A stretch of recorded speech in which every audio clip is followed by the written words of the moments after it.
बच्चों, आप सभी का आपके अपने चैनल संस्कृत की पाठशाला में आज हम क्लास 8 के बच्चों के लिए पाठ 3 लेकर के आए हैं, जिसका नाम है सुभाषित रसम पीत्वा जीवनम सफलम कुरु। कि सुभाषित रस पी करके जीवन को सफल करो। तो शुरू करते हैं पाठ 3। पितामही एका नूतनाम कथाम कथयतु।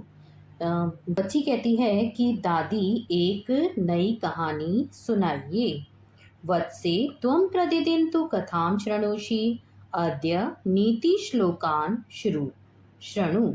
उसकी दादी क्या कहती हैं कि बेटी तुम प्रतिदिन कहानी सुनती हो, अद्य आज नीति श्लोक जो है सुनो। अब बच्ची पूछती है सुभाषितानी। बच्ची कहती है किम नाम सुभाषितानी, की सुभाषित क्या है। तो दादी कहती हैं नीति श्लोकः, नीति श्लोक आम नीति श्लोकः नाम सुभाषितानी, कि हाँ नीति श्लोक ही सुभाषित हैं। सुष्ठु भाषितानि इति सुभाषितानि, अर्थात शोभनानि वचनानि तानि सर्वदा जनानां हिताय भवन्ति। कि सुंदर वचन, सुष्ठु भाषितानि मतलब सुंदर वचन ही सुभाषित है, अर्थात शोभनानि वचन मतलब शोभनीय जो वचन है। तानि सर्वदा जनानां हिताय भवन्ति, ये हमेशा लोगों के लिए हितकारी होते हैं। आगे बढ़ते हैं। ये बच्चों इसकी हिंदी लिखी हुई है यहाँ पर, यहाँ से आप अपनी नोटबुक में लिख सकते हैं। ये इसकी ये तो संस्कृत है, ये इसकी हिंदी ट्रांसलेशन है। यहाँ पर लिखा हुआ है कि हिंदी ट्रांसलेशन। ठीक है, ये हम पढ़ चुके हैं।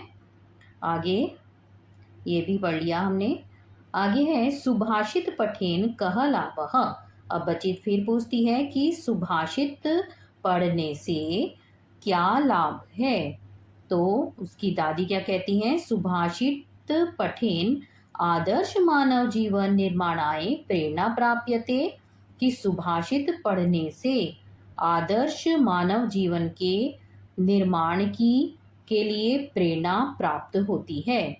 मानव जीवनस्य सुखाय समृद्ध्ये च सुभाषितानां पठनस्य आवश्यकता अस्ति। कि मानव जीवन के सुख और समृद्धि के लिए सुभाषितों के पढ़ने की आवश्यकता है। यह सुभाषितानि पठित्वा, जो सुभाषित पढ़कर कार्य क्षेत्रे अपने कार्य क्षेत्र में तस्य ज्ञानस्य प्रयोगम, उनके ज्ञान का उपयोगम करोति स, जो प्रयोग करते हैं उपयोग करते हैं, स बहून लाभान प्राप्नोति, वह बहुत लाभ प्राप्त करते हैं। अब क्या कहती है बच्ची, ओह सुंदरम, कि बहुत सुंदर।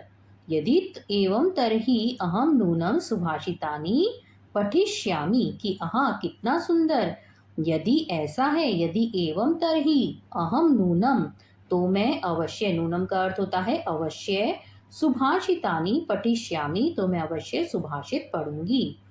आगे है सुभाषितानि स्वकर्तव्यस्य।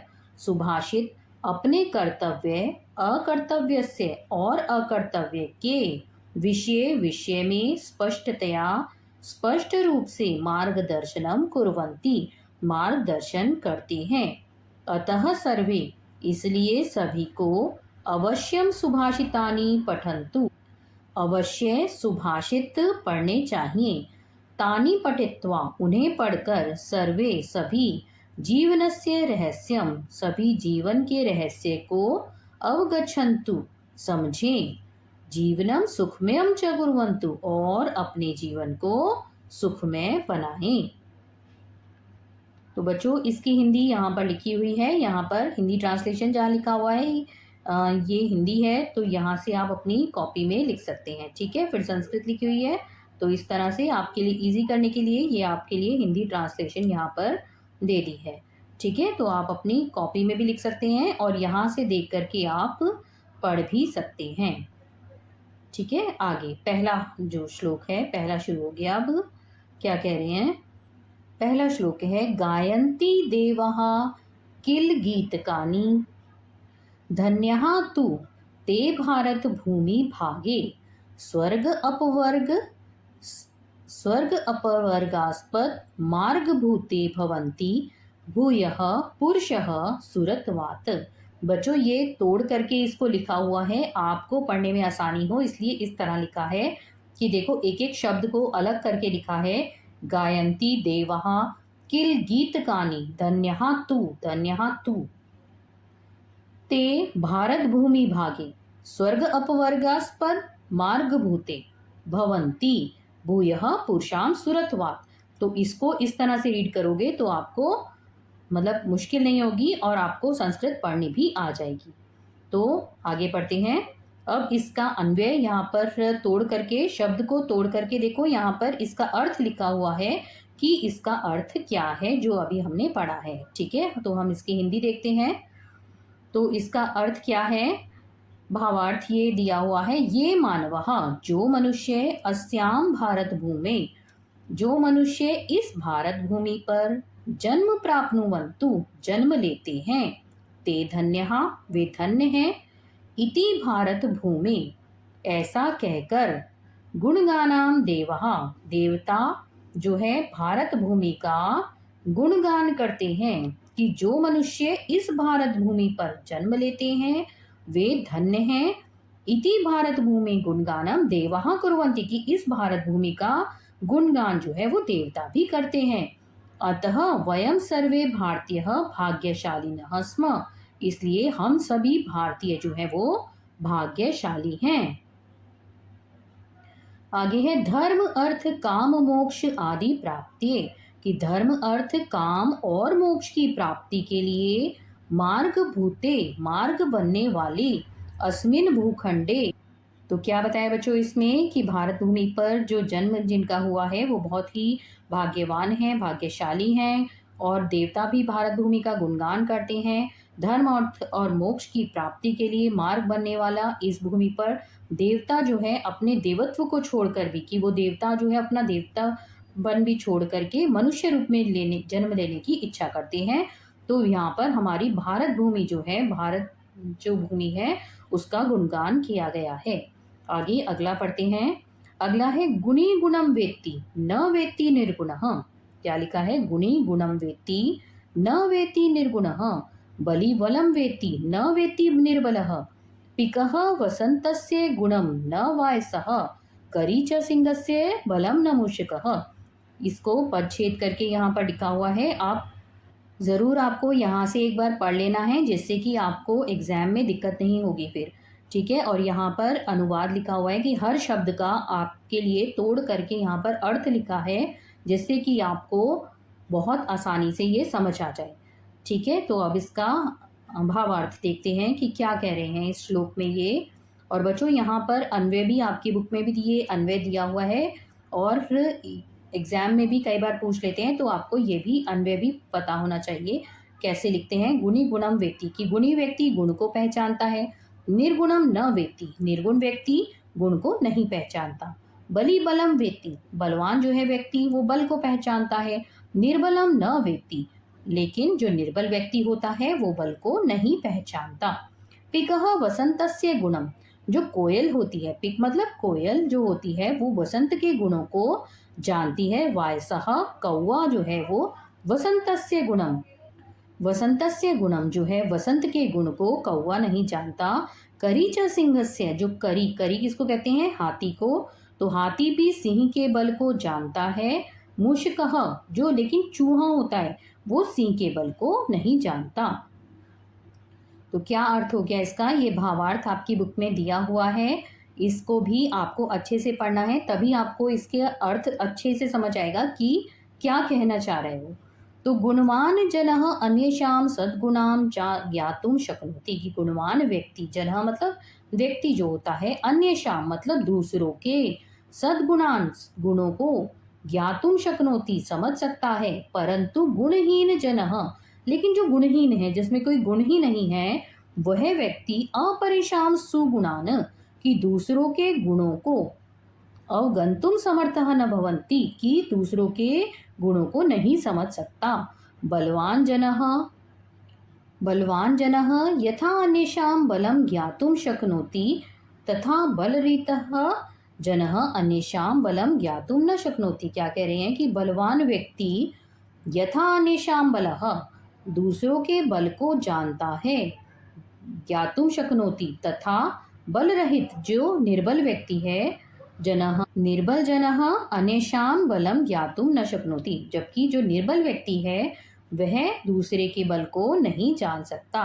वसंत काले आगते पिकः वसंतस्य गुणा अनुरूप कुहूतानां करोति, कि वसंत काल जब आता है, बसंत में आपने देखा होगा कि कोयल जो है बसंत ऋतु में जो है बसंत के समय में अपने गुण के अनुरूप जो है कूकती है, परंतु काकः लेकिन जो कौआ है मधुरम गातुम न शक्नोति, लेकिन वो मधुर गान नहीं कर सकता। गजः पशुराम पशुराज सिंहस्य, कि जो हाथी है वो पशुराज सिंह के बल को जानता है, किंतु जो मूषक है, मूषक मतलब चूहा है, तस्य बलम ज्ञातुम न पायति, कि उसके बल को नहीं समझ सकता। अतः योग्यः एव महत्वम, इसलिए केवल योग्य व्यक्ति ही महत्व ज्ञातुम समर्थो भवति, कि योग्य व्यक्ति ही महत्व को समझ सकता है, न अयोग्य, अयोग्य नहीं समझ सकता। ठीक है बच्चों, तो यहाँ पर ये हमारा सेकंड जो है पूरा होता है। अगला तीसरा पढ़ते हैं। भवन्ति नम्राः तर्वः फलोत्कमः नव अम्बुभि दूरविलम्बिनो घनः अनुद्धतः सत्पुरुषः समृद्धिभिः स्वभाव एव एष परोपकारिणाम। क्या कह रहे हैं इसमें, देखो ये पदच्छेद है, ये जरूर पढ़ना तोड़ करके, और यहाँ जो अर्थ लिखे हुए हैं ये भी आपको पता होने चाहिए। ठीक है, तो पढ़ते हैं आगे। इसका अन्वय क्या है कि तरवः फलोद्गमः, कि तरवः तरु मतलब वृक्ष, फलोद्गमः नम्रः भवन्ति, फलों के लगने पर कैसे हो जाते हैं, विनम्र होते हैं। घनः नव अम्बुभि, जो बादल होते हैं, जो घने बादल होते हैं, जब वर्षा के जल को दूर विलंबिनः, कि वर्षा के जल से दूर तक लटकते हैं, वो मतलब वर्षा करने के लिए बादल जब उनमें पानी भर जाता है तो वो कैसे हो जाते हैं कि बादल जो हैं वो जल से दूर तक लटकते हुए दिखते हैं। सत्पुरुषः समृद्धि भी, और जो सत्पुरुष होते हैं, सज्जन पुरुष होते हैं, वो समृद्धियों से अनुद्धतः अहंकार रहित रहते हैं। परोपकारी नाम एष एव स्वभावः, कि यह तो परोपकारी व्यक्तियों का ही स्वभाव होता है। भावार्थ देखते हैं इसका। क्या कहते हैं कि समय अनुसारम वृक्षेषु फलानि जयन्ते, कि समय के अनुसार वृक्षों में फल उत्पन्न होते हैं। फल भारेण, कि फल के भार से वे वृक्ष जो कैसे हो जाते हैं, वो नम्र हो जाते हैं, मतलब झुके हुए हो जाते हैं। तथैव उसी प्रकार से क्या होता है, जो नव जल ही, जो हमारा नवीन जल से परिपूर्ण मेघ जो होता है, मतलब बादल जो होते हैं, अवंतः भवन्ति, वो नीचे आते हैं। भूमि प्रति आयन्ति, और पृथ्वी पर वर्षा करते हैं। अस्मिन्, इस संसार में बहवः परोपकारिणः जनाः सन्ति, कि बहुत से परोपकारी लोग हैं। स्वसमृद्धि काले, की समृद्धि के समय, ते औदत्यम न प्रकट्यन्ति, वे घमंड नहीं दिखाते। ते सहृदयः, वे सहृदय, विनम्रः, और विनम्र, संतः होकर, सदैव परोपकाराय यत्नशीलः भवन्ति, कि सदैव जो है परोपकारी ही रहते हैं। ते परोपकारम व्रत रूपेण धारयन्ति, वे परोपकार को व्रत की तरह धारण करते हैं, जैसे उन्होंने व्रत रखा हो ऐसे ही वो परोपकार का काम करते हैं। उत्तम च व्यास महर्षिना, जैसा कि व्यास महर्षि ने कहा है, परोपकारः पुण्याय पापाय परपीडनम, कि दूसरों को कष्ट देना पाप के लिए होता है। परोपकार पुण्य के लिए, और पाप कैसा होता है, वो दूसरों को कष्ट देना पाप के लिए होता है। तो आगे बढ़ते हैं। चौथा हमारा श्लोक है, यथा चतुर्भि कनकम परीक्षति निघर्ष छेदनम ताप ताड़नः तथा चतुर्भी पुरुषः परीक्षते कुलेन शीलेन गुणेन कर्मणा। ये पदच्छेद है और ये इसमें हिंदी लिखी हुई है। यथा मतलब जैसे, चतुर्भी मतलब चार उपायों से। ये आपको ज़रूर पढ़नी है, सभी बच्चों को हिंदी ज़रूर पढ़नी है, तभी आपको अर्थ अच्छे से समझ आएगा। तो अन्वय देखते हैं इसका। क्या कहते हैं ये कि यथा निघर्षणा छेदन ताप ताड़नः चतुर्भी कनकम परीक्षते।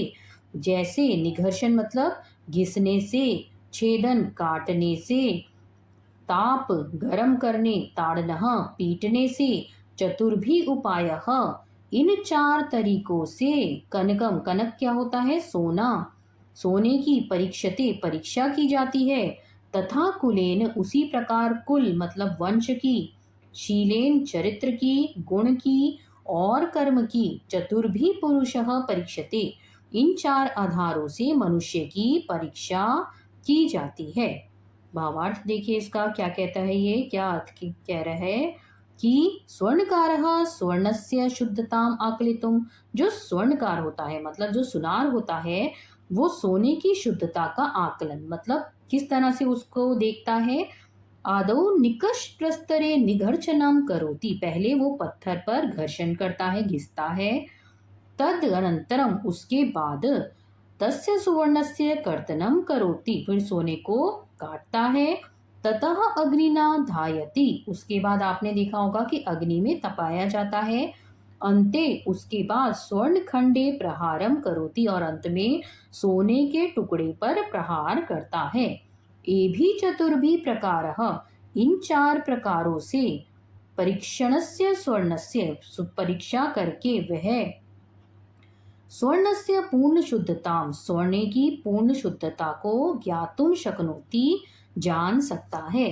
तथैव पुरुषः, उसी प्रकार मनुष्य भी जो है चतुर्भी उपायः, चारों उपायों से परीक्षणीय, परीक्षा की जानी चाहिए। यथा जैसे, कस्मिन् परिवारे अयम जनः जन्म अलभत, कि वह किस परिवार में जन्मा है। तस्य स्वभावः कीदृशः अस्ति, उसका स्वभाव कैसा है। सः कीदृशः गुणः युक्तः अस्ति, वह किन गुणों से युक्त है।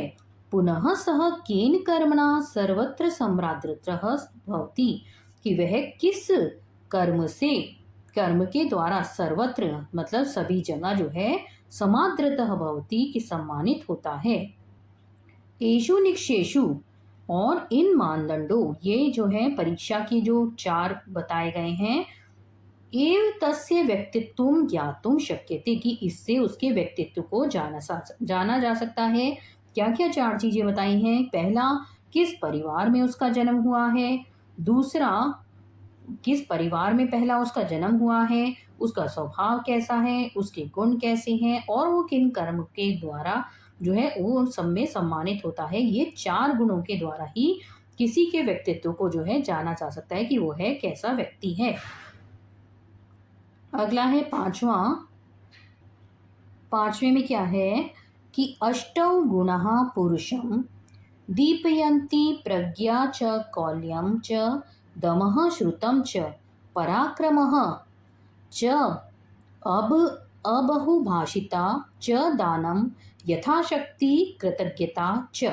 ये पदच्छेद पढ़ना है। ये अष्टौ मतलब आठ, गुणः मतलब गुण, पुरुषम मतलब पुरुष को, दीपयंती मतलब प्रकाशित करते हैं। ये सब आपको पढ़ने हैं। तो हम इसका अन्वय देखते हैं। क्या है, प्रज्ञा कौल्यम दमः श्रुतम पराक्रमः अबहुभाषिता च यथाशक्ति दानम कृतज्ञता च अष्टौ गुणा पुरुषः दीप्यन्ति। क्या कह रहे हैं कि प्रज्ञा मतलब बुद्धि, कौल्यम कुलीनता, दमः आत्मसंयम, श्रुतम पराक्रमः ज्ञान और पराक्रम, अबहुभाषिता अधिक न बोलना, यथाशक्ति अपनी शक्ति के अनुसार, दानम कृतज्ञता दान करना और कृतज्ञता, अष्टौ आठ, गुणः पुरुषम दीप्यन्ति ये आठ जो गुण हैं वो पुरुष को प्रकाशित करते हैं मतलब उसको प्रसिद्ध बनाते हैं। आठ गुण जो बता, भावार्थ देखते हैं अब इसका। क्या कहते हैं ये कि अष्टभी गुणैः युक्तः मानवः सर्वदा समाजे सम्मानं प्राप्नोति। 8 गुणों से युक्त मनुष्य हमेशा सर्वदा हमेशा समाज में सम्मानं प्राप्नोति सम्मान प्राप्त करता है। कौन कौन से वो 8 गुण हैं? विशेष ज्ञान, किसी के पास अगर विशेष ज्ञान है तो उसको समाज में प्रतिष्ठा मिलती है, मान मिलता है। कुलीनता, अगर वो कुलीन व्यक्ति है, संयम है अगर उस पे, तो उसको प्रतिष्ठा मिलेगी। वेद आदि नाम शास्त्र नाम ज्ञान, अगर उसको वेद आदि शास्त्रों का ज्ञान है। पराक्रमी है। अल्पभाषिता, बहुत ही कम बोलता है। सामर्थ्य अनुसार दानशीलता, सामर्थ्य के अनुसार दान करता है। और कृतज्ञता। और ये 8 जो हैं गुण हैं। अष्टौ गुणाः सन्ति। मानवः उत्तम गुणान्, मनुष्य उत्तम गुणों को आश्रित्य सम्मानितः भवति, अपनाकर सम्मानित होता है। अतः उत्तम, इसलिए कहा गया है गुणवान पूज्यते नरः, कि गुणवान व्यक्ति पूज्य होता है। अगला है 6वां श्लोक है। इसमें क्या कहते हैं? न सा सभा यत्र न सन्ति वृद्धाः, वृद्धा न ते ये न वदन्ति धर्मम्, धर्मः स न यत्र न सत्यमस्ति, सत्यम न तद यत् छलम अभ्युपेति। क्या लिखा है ये पढ़ लेना, आप इसको जरूर पढ़ना है बच्चों, पदच्छेद को। तो क्या कह रहे हैं देखिए, नहीं सा वह स्त्रीलिंग के लिया है, सभा जहाँ नहीं है, तो इसको आपको हिंदी अर्थ जरूर पढ़ना है, इससे पूरा अच्छे से समझ आ जाएगा। अन्वय पढ़ते हैं इसका। सा सभा नास्ति यत्र वृद्धाः न सन्ति, वह सभा नहीं है जहाँ वृद्ध लोग नहीं होते। ते वृद्धाः न सन्ति, और वे वृद्ध जो हैं वृद्ध नहीं हैं। ये धर्म न वदन्ति, जो धर्म की बात नहीं करते। सधर्मः न तु अस्ति, और वह जो है धर्म नहीं है। यत्र सत्यम न अस्ति, जहाँ सत्य नहीं होता। तत्सत्यम न अस्ति, और जहाँ सत्य नहीं है। यत् छलम अभ्युपेति, जो वह सत्य नहीं है। यत् छलम अभ्युपेति मतलब जो छल को स्वीकार करता है। क्या कहने चाह रहे हैं इसमें कि अस्मिन् संसारे, इस संसार में विविधा सभा भवन्ति, बहुत सारी सभाएं हैं, अनेक सभाएं होती हैं। सभासु जन समागमः भवति, सभाओं में लोगों का समागम होता है, इकट्ठे होते हैं। बहुभाषणम प्रचलति, और बहुत सी बातें भी होती हैं। तेन साफल्यम न भवति, परंतु इससे सफलता नहीं मिलती।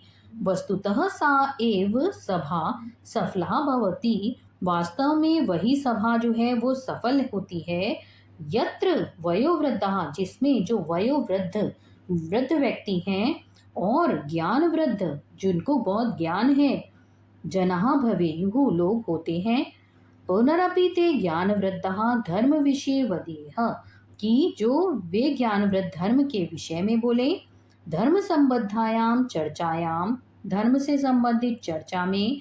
सत्यमेव वक्तव्यम, सत्य ही बोला जाना चाहिए। यत् सत्यम तथ्योक्तम, जो और कौन सा सत्य, जो तथ्यों पर आधारित हो। न तो छलना युक्तम इति, न कि छल से युक्त हो। ऐसा सभा में नहीं बोलना चाहिए जो धर्म के विरुद्ध हो, और ऐसा सत्य बोलना चाहिए जो तथ्यों पर आधारित हो, छल से युक्त हो, ऐसा धर्म सभा में नहीं बोलना चाहिए। आगे है 7वां श्लोक। एक बच्चों अनाउंसमेंट करनी थी कि हम ऑनलाइन क्लासेस जल्दी ही शुरू करने वाले हैं, तो अगर आप हमारी ऑनलाइन क्लासेस ज्वाइन करना चाहते हैं तो व्हाट्सएप ग्रुप का लिंक आपको डिस्क्रिप्शन में दे दिया जाएगा, तो आप ज्वाइन कर सकते हैं। बहुत ही मिनिमम फीस रहने वाली है, जिसमें आपको पाठ का हिंदी अनुवाद, question answer, MCQ based questions और आपके एग्जाम्स में तैयारी भी कराई जाएगी। तो अगर आप हमारे से जुड़ना चाहते हैं तो व्हाट्सएप पे लिंक जो होगा उस पर क्लिक करके आप अपनी क्लास भेज सकते हैं और अपना नाम लिख करके उस पर भेज सकते हैं। तो आगे बढ़ते हैं। दुर्जनेन समम सख्यम प्रीति च अपि न कार्येत, उष्णः दहति च अंगारः, शीतः कृष्णायते करम। क्या है कि दुर्जन कौन होते हैं? दुष्ट व्यक्ति। दुष्ट व्यक्ति के साथ या बुरे व्यक्ति के साथ समम मतलब समान, जो सख्यम मित्रता, प्रीतिम प्रेम, और भी इनको आपको जरूर पढ़ना है। ठीक है, तो अब हम अन्वय देखते हैं इसका। तो दुर्जनेन समम सख्यम प्रीति च अपि न कार्ये। दुर्जन के साथ जो दुष्ट व्यक्ति है, दुर्जन मतलब जो दुष्ट व्यक्ति है, उसके साथ न सम्यम सख्यम प्रीतिम न अपि कार्ये, कि न तो मित्रता करनी चाहिए और न ही प्रीति, न प्रेम करना चाहिए। उष्णः च अंगारः, जैसे गरम जो अंगारे होते हैं, दहती शीतः, वो अंगारा जो है वो क्या करता है, जलाता है। शीतः च करम कृष्णायते, और वैसे ही जो ठंडा अंगारा भी हाथ को काला कर देता है। कृष्णायते मतलब काला करना। तो भावार्थ देखते हैं हम इसका कि क्या कह रहे हैं। दुर्जने सह मैत्री न करनिया, दुर्जन के साथ मित्रता या प्रीति नहीं करनी चाहिए। जो दुष्ट व्यक्ति है उसके साथ न तो मित्रता करनी चाहिए और ना ही प्रेम करना चाहिए। यतो ही दुर्जनः विश्वास योग्य न भवति, क्योंकि जो दुष्ट व्यक्ति होता है वो विश्वास के योग्य नहीं होता। दुर्जनेन सह बंधुता प्रीति न करनिया, और दुर्जन के साथ में बंधुता या प्रीति भी नहीं करनी चाहिए। यतः तस्य दुर्जनस्य मुखे, क्योंकि उसके मुख में मधुरता माधुर्यम परम हृदयम कपटता भवति, उसके मुख पे तो मधुर मधुर अच्छा बोलेगा, तो बहुत मधुर मधुर, बहुत ही अच्छा अच्छा बोलेगा, अच्छा अच्छा बोलेगा, लेकिन उसके हृदय में क्या होगा, कपटता होगी। अंगारः उष्णः भवति चेत, क्यों, और जिसमें गर्म अंगारा जो है तापेन करम जावलेती, जैसे गर्म अंगारा जो है के ताप से जो है हाथ जो है क्या होता है, करम मतलब हाथ जला देता है वो। पुनः यदि सह अंगारा शीतलम अस्ति, और यदि अंगारा ठंडा हो जाए, तदापि हस्तम मलिनम करोति, तब भी वह हाथ को काला या मैला कर देता है। तथैव दुर्जनः, उसी प्रकार जो दुर्जन व्यक्ति दुष्ट व्यक्ति है, सर्वदा एव अनिष्टम करोति कार्यति च, वो हमेशा ही अहित करता है या करवाता है। अतः विद्या अलंकृतो अपि दुर्जनः परिहर्तव्य, इसलिए विद्या से अलंकृत होने पर भी दुर्जन से बचना चाहिए। हमेशा दुष्ट व्यक्ति से बचना चाहिए, क्योंकि वह अहित ही करेगा। आखिरी है ये, यथा ही एकेन चक्रेण न रथस्य गति भवेत् एव पुरुषकारेण बिना दैवम न सिद्ध्यति। क्या है इसका अर्थ, जैसे ही एकेन वास्तव में एक ही, चक्रेण मतलब पहिए से नहीं रथ का चलना हो सकता है, वैसे ही पुरुषकारेण मतलब पुरुषार्थ से, बिना दैवम मतलब भाग्य नहीं सिद्ध होता है। इसको जरूर सभी को पढ़ना है। ठीक है, अन्वय पढ़ते हैं इसका। यथा ही एकेन चक्रेण रथस्य गति न भवेत् एवं पुरुषकारेण बिना दैवम न सिद्ध्यति। क्या अर्थ है इसका, जैसे, यथा मतलब जैसे ही, एकेन केवल एक पहिए से, चक्र जो है, चक्र मतलब रथ की गति, न भवेत नहीं होती, एवं पुरुषकारेण वैसे ही पुरुषार्थ के बिना, दैवम न सिद्ध्यति भाग्य सिद्ध नहीं होता। भावार्थ क्या है इसका, रथस्य गति ही चक्रद्वयेन एव सम्यक भवति, जैसे आपने देखा होगा कि रथ का जो पहिया है, जब तक उसमें दो पहिए होंगे वो तभी तक चल पाएगा। तो दो रथ की गति जो है चक्रद्वयेन दो पहियों से ही ठीक होती है। एकेन चक्रेण एक पहिए से रथस्य गमनम न संभवेत, रथ का चलना संभव नहीं है। रथस्य गति स्थगिता स्यात्, कि उसकी गति जो है क्या होगी, वो रुक जाएगी, स्थगित हो जाएगी, रुक जाएगी। पुरुषार्थेन विना फलम न सिद्ध्यति, पुरुषार्थ के बिना फल की प्राप्ति नहीं होती। भाग्ये स्थिते अपि उद्योगेन एव फलम लभ्यते, कि भाग्य होने पर भी उद्योग मतलब प्रयास से ही फल प्राप्त होता है। अत्र अनुभूयते यत् प्रयत्नः भाग्यम च मानव रथस्य द्वे चक्रे स्तः, यह अनुभव होता है यत् प्रयत्न, कि प्रयत्न और भाग्य मनुष्य के रथ के दो पहिए हैं। ऐसा नहीं कि आप पढ़ेंगे भी नहीं और आप अच्छे नंबरों से पास हो जाएं, तो ऐसा नहीं होगा, क्योंकि प्रयत्न करने से प्रयत्न और भाग्य जो है वो मनुष्य के रथ के दो पहिए हैं। उक्तम अपि, और कहा भी गया है, उद्यमेन ही सिद्ध्यन्ति, कार्याणि न मनोरथः। जैसा कि कहा गया है कि उद्यम से ही कार्य सिद्ध होते हैं, कार्याणि न मनोरथः, न ही केवल मनोरथ से। ऐसा नहीं कि बैठे-बैठे हम सोचें कि पढ़ाई हो जाए तो पढ़ाई नहीं होगी। तो बच्चों यहाँ पर चैप्टर 3 की हिंदी अनुवाद जो है पूरा होता है। अगर आपको ये वीडियो पसंद आया है तो वीडियो को लाइक करें, अपने फ्रेंड्स के साथ ज़्यादा से ज़्यादा शेयर करें और अगर आपने अभी तक हमारे चैनल को सब्सक्राइब नहीं किया तो सब्सक्राइब करें। मिलते हैं नेक्स्ट